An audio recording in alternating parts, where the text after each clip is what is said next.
Before we start this podcast, I want to definitely remind you of a sponsor for Fresh of the Word, 20 by 20 Apparel.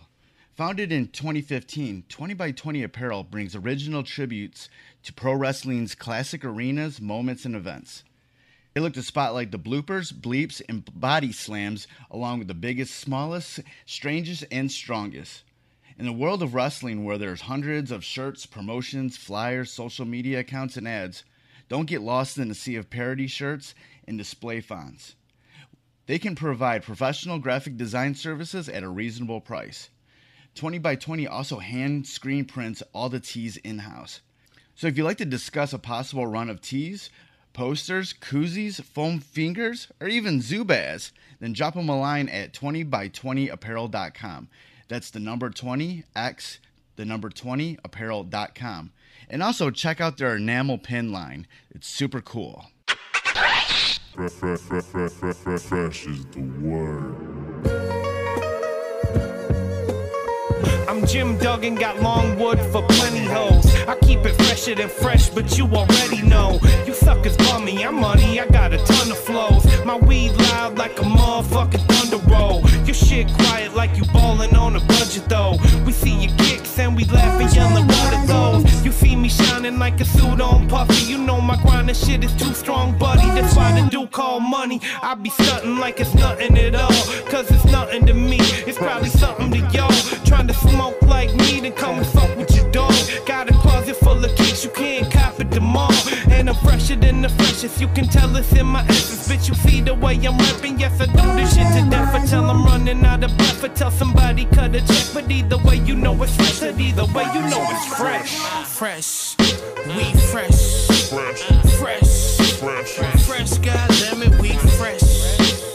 Fresh, fresh, goddammit, we so damn fresh. Welcome to the Fresh is the Word podcast.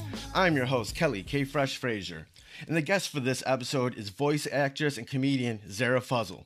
Known for various voicing roles such as Nadia in Voltron Legendary Defender, Halo in Young Justice Outsiders, Jupiter in Resolute Spaceship in the Netflix original Lost in Space, Mara in She-Ra, and Pocahontas and Boudica in Adam Ruins Everything, along with voicing on video games like Call of Duty, Apex Legends, and Borderlands.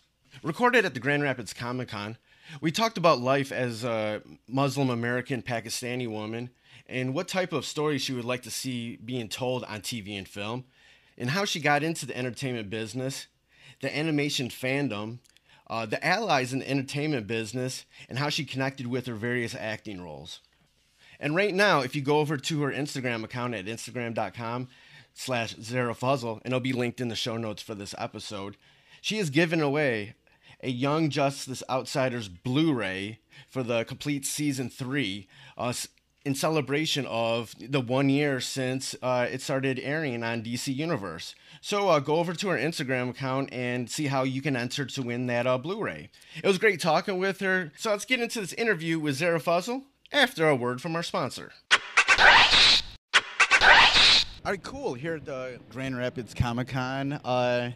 Introduce yourself. Hey, I'm Zehra Fazal here at Grand Rapids Comic Con. I'm an actor, and I'm here to promote Young Justice Outsiders, where I play Halo and a few other characters. Thanks for having me. Thank you for taking the time out to chat with me.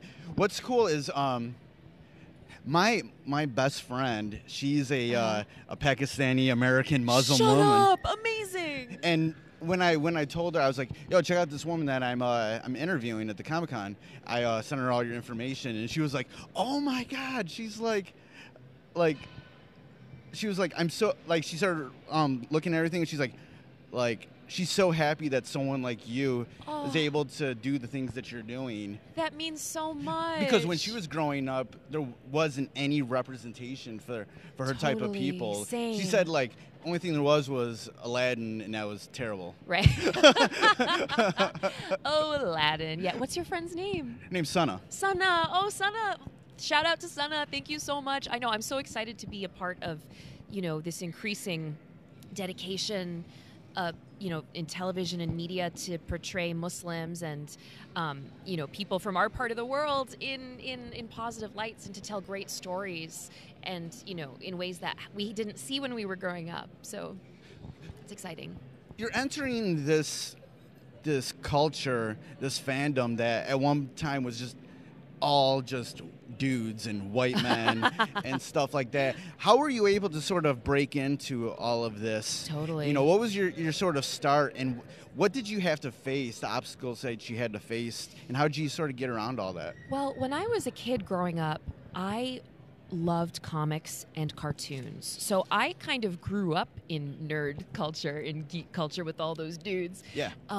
I was a huge fan of like the Disney Afternoon, and I, began to notice that certain actors in the credits would play multiple characters, and it didn't occur to me at that time as a kid that I could do that. But I thought, wow, how cool is that? You have all these amazing storytellers telling these stories. I particularly became obsessed with the Disney show Gargoyles, which Greg Weisman, who's one of the showrunners of Young Justice, created Gargoyles back in 1994. And so I ended up going to a Gargoyles convention when I was a teenager, and that's where I met Greg and for the first time. And he was so supportive and encouraging and kind of gave me hope that I might be able to work one day in the animation industry. And so it's kind of cool, full circle, all this time later to be working together on Young Justice.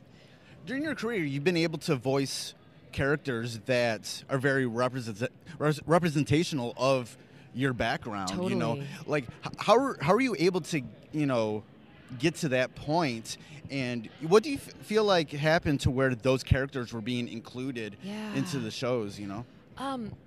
Well, as with anything, I moved out to LA about 7-8 years ago, specifically to work in animation, video games, and on camera on TV. And it's been a really good time in Hollywood. There are more and more creators are dedicated to telling stories from all these different points of view. And so being an actor of color, being of South Asian descent, I've come to mind when people are casting parts of those particular ethnic groups, in addition to other parts. I audition for everything. Right. Doesn't matter what the race is. And I've been very fortunate, to have the network of colleagues I do in LA who we all think of each other for things. So, if there's an amazing breakdown for an African-American character, I'll be like, oh yeah, Zeno Robinson, my colleague on Young Justice, you got to audition for that. You got to listen to him. He's amazing. Yeah. So I've been able to get some of my roles through referrals from other actors. Like I play this character Amara in Borderlands 3, and she is this badass Indian siren character who's got like 8 biceps and is amazing. And what was really cool about that is the creators of the game, the writers were really open to me putting in phrases in Hindi that would match the character's feeling to like give it more authenticity. Oh yeah. So it's just been so cool, and people seem really open and receptive to collaborating and hearing the perspective from different backgrounds. And I feel like it's a good time. I've kind of lucked into...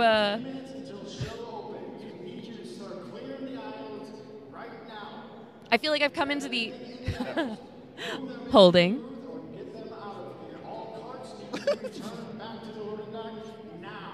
Damn. I feel super fortunate. I feel like I've come into the industry at a great time when doors are opening for all kinds of people. You talked about getting jobs through referrals. How important is sort of having a stable community of other, creators and voice actors and everything? It's everything. Yeah. Like anything, it's a relationship business. And the people who are your colleagues often become your friends, especially those of us who work in voiceover for animation. We're all so passionate about what we do. Yeah. And we're all like actors who just love acting and love hearing other people do their work. And so it just organically grows. And it's so important to feel, sometimes it can feel a little competitive. Yeah. But I found, in my experience, more often than not, it's super supportive. Because let's say you and your friend are both going out for the same part. If you don't get it, at least your friend got it, and that's a source of joy. Right, always. like back in the day, like that sort of referral or was like need to know sort of thing was sort of kept between a certain type of people, you know, men, Sure, white men, a and little stuff. insular maybe. Insular. You know, what do you think changed, and how did it change where different people, you know, different sexes, different people of color, Yeah. you know, gender identity, sexuality, are able to exist in that network? I think there have always been allies within that network of white men who have actively been trying to bring other people to the table. We don't hear a ton about that in the media and publicity because, you know, the angry voices are loudest, get the most attention. But there's been so many amazing people, certainly throughout my career, you know, Greg Wiseman's one of them, of people who have been dedicated, before it was fashionable to do so, have been dedicated to bring women to the table and different, you know, orientations and gender identities and, you know, and different ethnicities and trying to really let different people tell the story from their perspective. And I think that those trailblazers have been here all along. But now that it's 2019, it's reached a point where you got to do it or you're not going to survive very long. Just as a storyteller, to tell good stories, people don't want the same thing over and over. People want, I think our culture has shifted in America where people are thirsty for authentic, different viewpoints. Yeah, stuff from everywhere, you know. Yeah. We're seeing all these different things everywhere, you know, due to the internet and due to streaming services and stuff like that. And we're like, oh, all this other stuff around the world is really damn cool. Yeah, you know? and it resonates with you, right? Like, you don't need to be a certain ethnic group to watch another ethnic group's story and feel all the emotions and empathy. And so I am excited that the entertainment industry is more reflecting the world around us. You mentioned earlier about, you know, being able to, like, add some authenticity to, you know, the part you were doing. Mm-hmm. You know, how often are you, you know, when you're going into these jobs, doing a voice acting job where you are able to put some input, you see something that, you know, maybe could be done better, more authentic to you, to the culture. How often are you able, or how much freedom do you have with that? It really that's a great question. It really depends on the project. And, you know, the longer you're working with someone, the more comfortable you might be able to say, you know, let's say you come across a line that doesn't feel right. If you have a good working relationship with that colleague or that group of storytellers, you can be like, hey, just so you know, you might want to consider this. Other times, you're just in and out so fast, and you might not know. I'm very thankful, knock on wood, that I haven't yet encountered a situation where I felt like I couldn't speak up. And I haven't encountered things that were super objectionable. Or you look back and be like, why did I do that? I mean, that's inevitable, right? I look at stuff I did 2 weeks ago, and I'm like, what was I thinking? Like, that was a little... Hindsight's 20/20. I mean, also as the actor, I think the important thing for fans to know is we only see a tiny slice of the pie. We don't know, especially in animation, we don't know what the final graphics are going to look like. We don't know what the music and the other actors, we don't know. We don't see the whole picture. We just see our little slice of it. And so we just try to honor that slice as best we can and rely on the writers and directors to pull everything together. Yeah, talk more about, like, as a voice actor, like, the experience of that, you know, like how much time is that, you know, that you're actually doing it, and because you said it's like a tiny piece of that, like what is it that experience like? Well, I'll walk you through. For example, for Young Justice, we started recording season 3, the one that just aired on DC Universe. We started recording that in the summer of 2017. We would record pretty much a new episode every week or every other week. And then we didn't wrap up with recording until February or March of 2018. So it took about a year and a half altogether to do those 26 episodes. So, you know, you go in every week recording, and then once the thing has been recorded, it goes to the storyboard artists who use the recording as a reference to plot out the episode visually. And that takes a whole nother time of process that I'm not privy to understanding. So from the time I first recorded for Young Justice to the time it finally aired was nearly 2 years, a little less than 2 years. Is the script pretty much set in stone by the time you get it? Yes. And that's the thing about animation that I feel like a lot of fans don't understand. These things are plotted out years before you ever see it. And there's not much room for change in the process because there's so many steps. There's so many steps. The thing has to be shipped overseas to be animated and then come back and then corrections. Like, you can't make huge story edits very quickly in animation. So it's almost like I compare it to, like, you see the light from stars. Those stars, that light you're seeing is like thousands of years old, but you're just now seeing it. They might not even exist anymore. They might be dead. Yeah. I might be dead by the time the next season of Young Justice comes out. Talk more about your experience with Young Justice. Oh my gosh, it was awesome. Like, to be welcomed into the Young Justice family, both like the creative side and the fans, like, because the fans were directly responsible for bringing the show back. It had been canceled in 2013, I believe, and was off the air for almost 7 years. And it was the reason we were able to come back was a direct result of fans campaigning on Twitter and social media, international fans, as well as fans here in the U.S. And so when it was announced that I would be involved in Young Justice, I just remember the love I got from fans all over on Twitter. And it was like, wow, I feel like I've really stepped into this warm, loving family. And I just admire the other actors on the show so much. Like, these people are all top of their game, both in animation and on-camera world. So it's such a treat to sit in a room and be bathed in the talent of all these icons. Where do you feel like the fandom behind someone like you portraying, you're the voice of it, but the look of it is animation. Yeah. What's the connection there with the fans? Where does that fandom?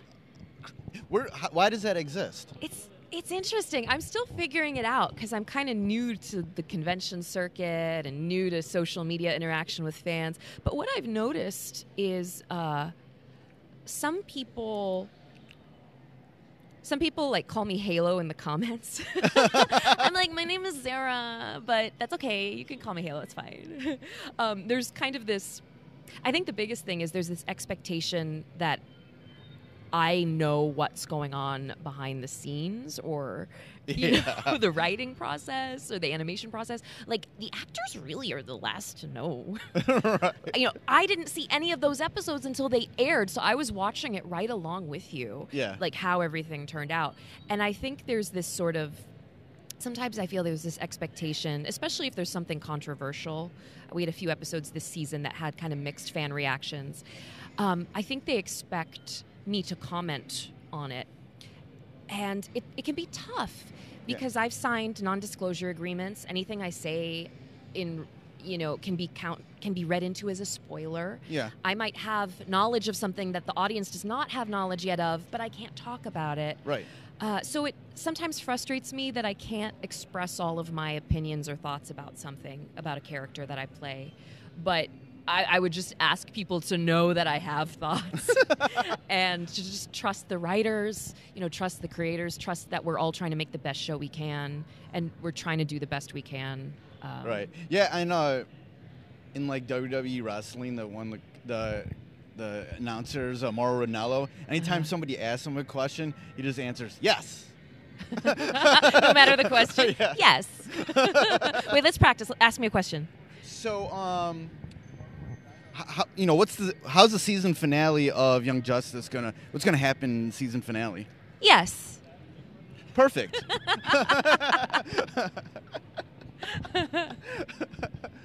What other things have you been working on these days? Oh, I'm so excited. So I'm on She-Ra and the Princesses of Power on Netflix. Yeah. And do you watch it?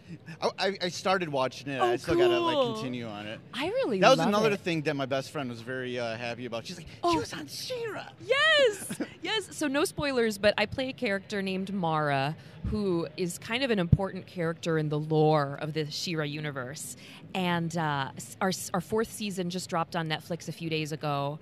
And there's an episode about Mara that I'm so excited with how it turned out. And I really loved playing that character and just being a part of that show. So that's cool.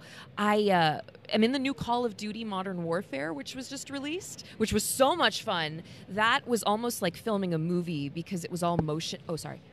It was almost like filming a movie because it was all motion capture. Okay. We were in the mocap suits with the dots on our face, and they were, tracking all of our movements 360 degrees around a room. Oh, crazy. Yeah, it was really fun. I was watching all your reels on your website, and I can see that you have such a variety of things that you've played. Different voices.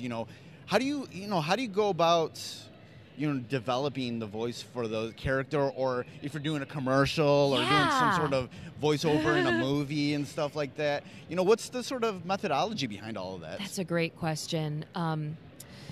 This is what I like in my process, too.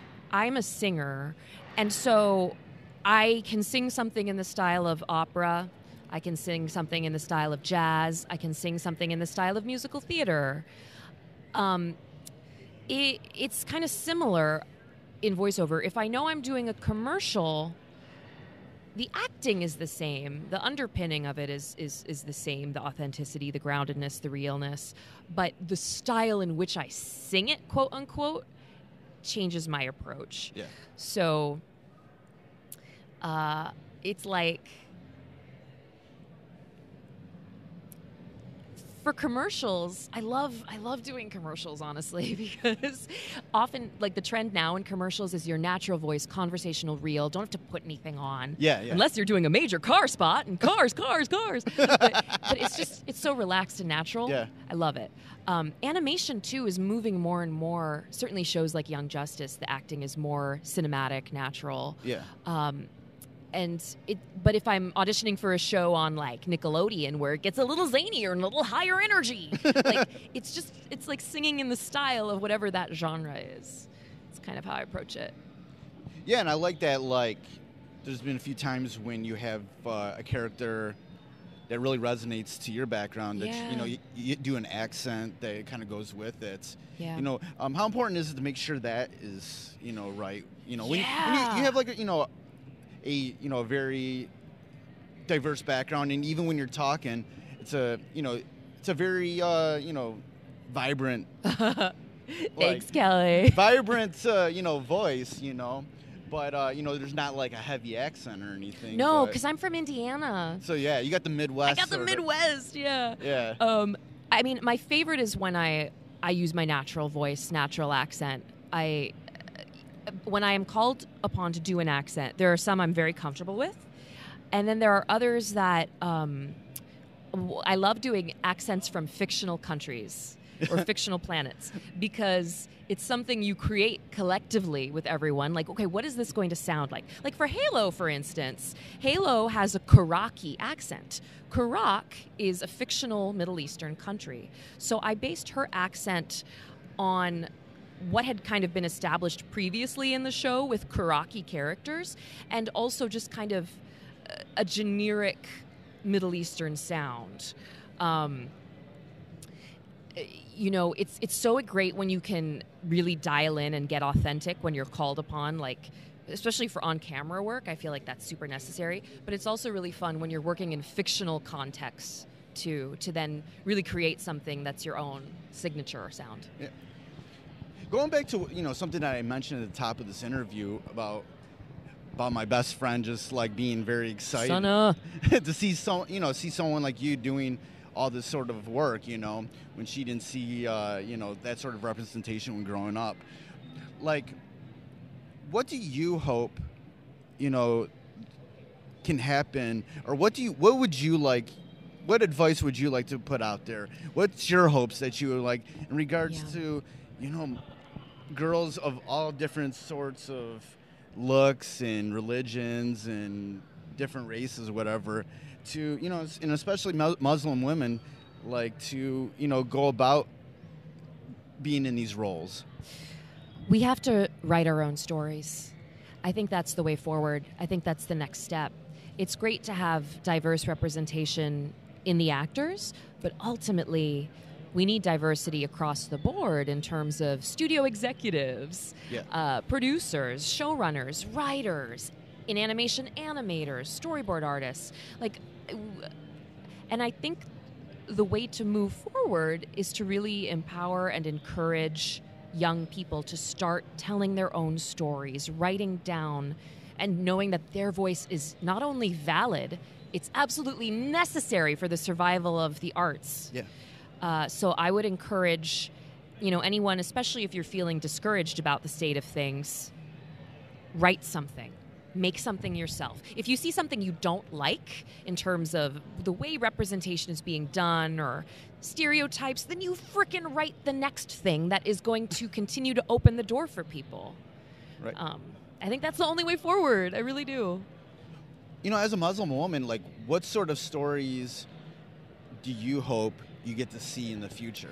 I love that there's so much representation with Muslim women wearing the headscarf on TV. I feel like that's a big thing about visibility, because you look at someone wearing a headscarf and you think, that person's a Muslim. I think that's great. However, I think the next step is for people to know that there are Muslims who look like me who do not wear the headscarf in life. And I would love to see more representations of Muslims, and particularly Muslim women, who you wouldn't be able to tell they're Muslim by looking at them. Yeah. And to have it be integrated into the story more, where the religion isn't necessarily part of the story, but it just is. I think with a lot of things, it's like people think there's supposed to be a uniform for things, right. If you're this religion or race or, sexuality or anything, there should be a uniform. Right. There should be something. And there's people who they embrace that, and they feel comfort in that. Yeah. But then there's people that just want to be comfortable, or just they have a look that they want to go with, right. But it doesn't make them any less anything. It doesn't make them any less. Exactly. And you can wear, my whole life I've always been about wearing multiple labels. Two things you might, how can you be Muslim and also eat pork, right?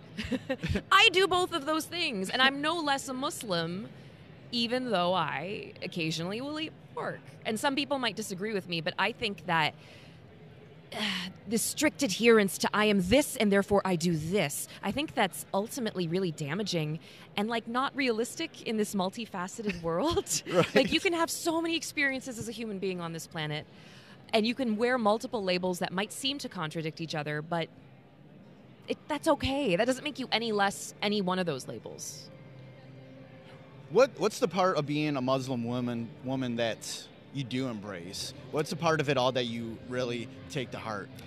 Growing up, my father always kind of impressed upon us that being a Muslim was all about believing in one God, monotheistic kind of a belief. And what I find is there is a great peace and comfort in surrendering my fear to a power that is higher than me, higher than myself. And I feel like you find that thread in basically all the religions of the world. Yeah. There's this idea of the surrendering of the self and trust in the higher, whatever that higher is. And so for me, that's what I find most comforting about Islam.